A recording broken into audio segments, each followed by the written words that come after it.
But are UAPs abducting people at random, or are they drawn to certain individuals? Elizondo says research has revealed an intriguing pattern among UAP experiences in a fascinating part of the brain.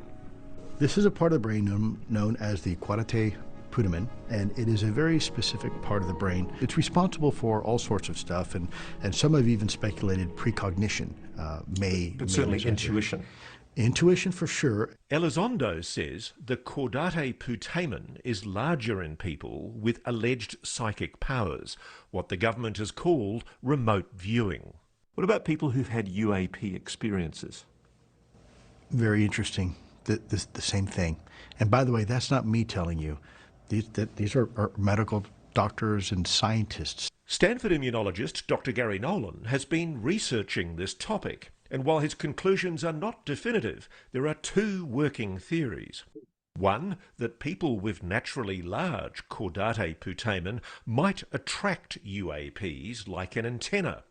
Another, that UAP encounters with normal people cause that same part of the brain to get bigger.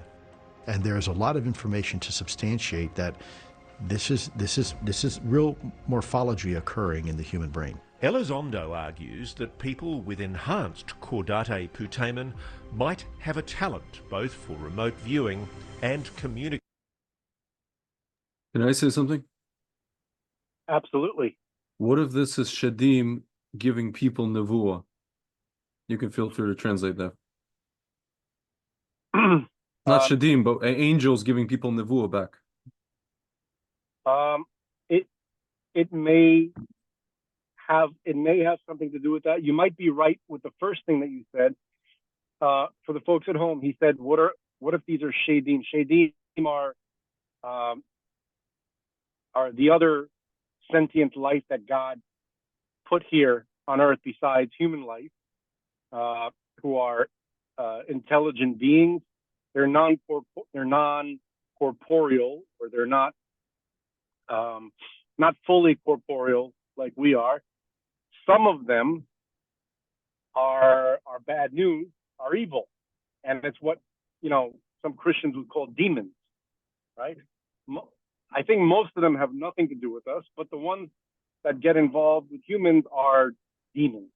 That's what people would call demons, okay? And in Hebrew, we call them shadim. And actually, they're a special kind of shadim called mazikim, damaging. Yeah. So I guess what I meant to say, not shadim, probably malachim. Well, look, we have this concept, right, that the Yetzer Hara gets it first, right? So yeah. Basically, if you take something like God sends amazing things into our world, but because of humanity's sinfulness, right, to use that word to sound like at the risk of sounding religious,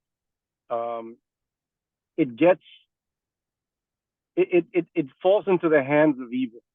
Like whatever gifts that God sends into this world, unfortunately, they have to pass through an evil filter first before they finally get down to us, and then we can elevate it and use it for its real purpose, like the creation of the state of Israel, kind of thing. Yes, but I think the internet is something that everybody can relate to, right? Because the internet, folks, is sent here by God because the Messiah is going to teach people about the creator of the world, the creator of existence, and the whole world is going to tune in to listen to his lessons.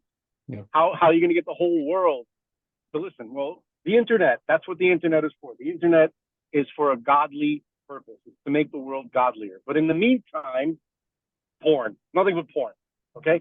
So that's what we mean by the side of evil gets it first.